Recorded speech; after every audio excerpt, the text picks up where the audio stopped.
Oke, ini ya polymorphism ya. Nah, ini saya dari apa namanya? Slide-nya dari mana tadi sudah saya dari lupa ya saya kemarin ya. Oke, nggak apa.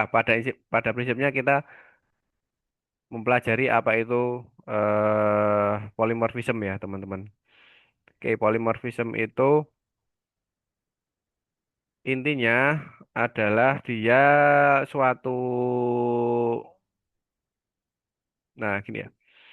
Oke, pada intinya teman-teman polymorphism itu adalah suatu objek ya, suatu objek atau kelas itu bisa mempunyai banyak bentuk.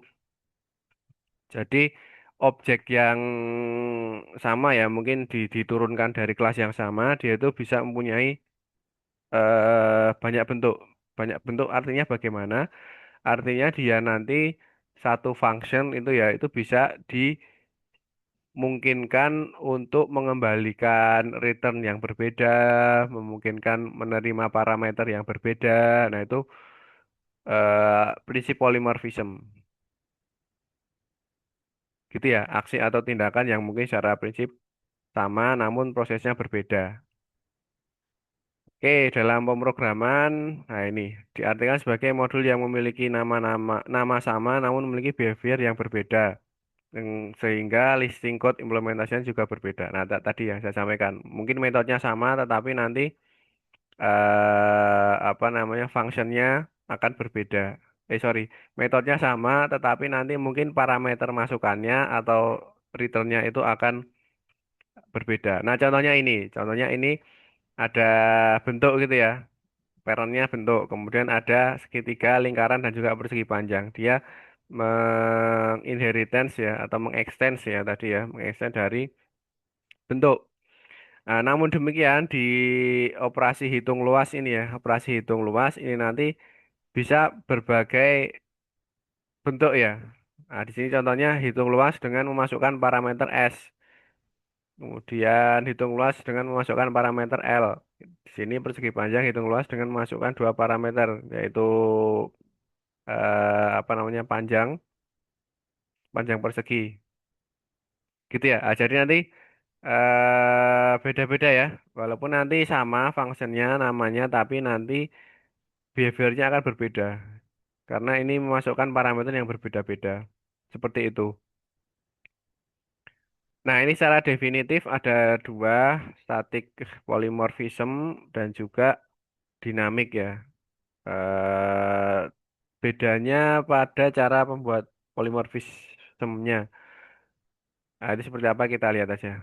Nah, kalau statis itu menggunakan metode overloading, sedangkan polymorphism dinamis menggunakan metode overriding. Oke, kita lihat ya. Overloading dan juga overriding kata kuncinya. Overloading terjadi pada sebuah kelas yang memiliki nama metode yang sama, tetapi parameternya dan tipe data yang berbeda. Nah, ini tadi yang saya sampaikan overloading itu dia parameter dan tipe data yang berbeda, tetapi metodenya sama, nama metodenya sama.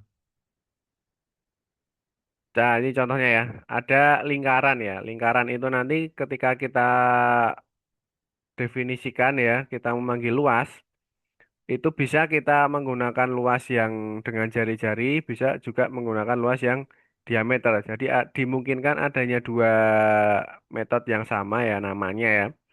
Tetapi nanti kembaliannya dan inputannya ya atau parameter masukannya akan berbeda. Nah, contohnya ini inputannya itu menggunakan jari-jari, kalau yang ini inputannya menggunakan diameter. Nah, kemudian nanti kembaliannya juga akan berbeda. Kembaliannya ini dia tipenya float, ini tipenya double. Gitu ya, ini overloading.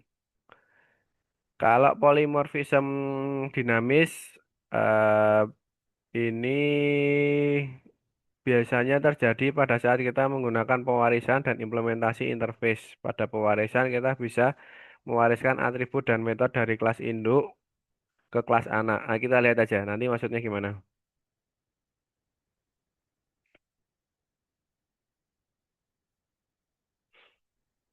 Nah, ini seperti contoh yang tadi ya, berarti overriding.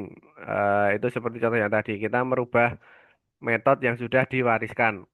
Contohnya ini. Nah, di sini ada bangun datar sebagai induknya, ada luas dan juga keliling. Sama ya, di sini ada luas dan keliling. Nah, tapi nanti di dalam ini ya persegi, lingkaran dan segitiga, function luas dan keliling ini nanti akan diubah ya. Jadi isinya berbeda-beda nanti di masing-masing subkelas persegi, lingkaran dan juga segitiga. Nah, ini contoh bangun datar seperti ini. Menghitung luasnya kosong tuh ya, langsung di return 0. Kemudian nanti kalau di persegi, nah itu nanti dia eh memodifikasi ya, modifikasi yang ada di dalamnya. Begitu. Ini namanya overriding ya. Biasanya dituliskan dengan anotasi add override. Pun kalau tidak juga tidak apa-apa sebenarnya. Prinsipnya adalah kita mengganti isi dari function-function ini, luas dan juga keliling. Nah, ini juga sama, luas kita ganti isinya. Kemudian yang lingkaran juga berbeda-beda ya. Jadi function luas dan juga keliling nanti akan berbeda-beda isinya. Nah, kemudian ketika kita panggil ya, kita buat instance baru. Ketika kita panggil ya nanti hasilnya akan berbeda-beda. Luas persegi, kemudian luas ketiga, luas lingkaran itu nanti akan berbeda-beda. Oke, itu mungkin ya untuk kali ini, pertemuan kali ini.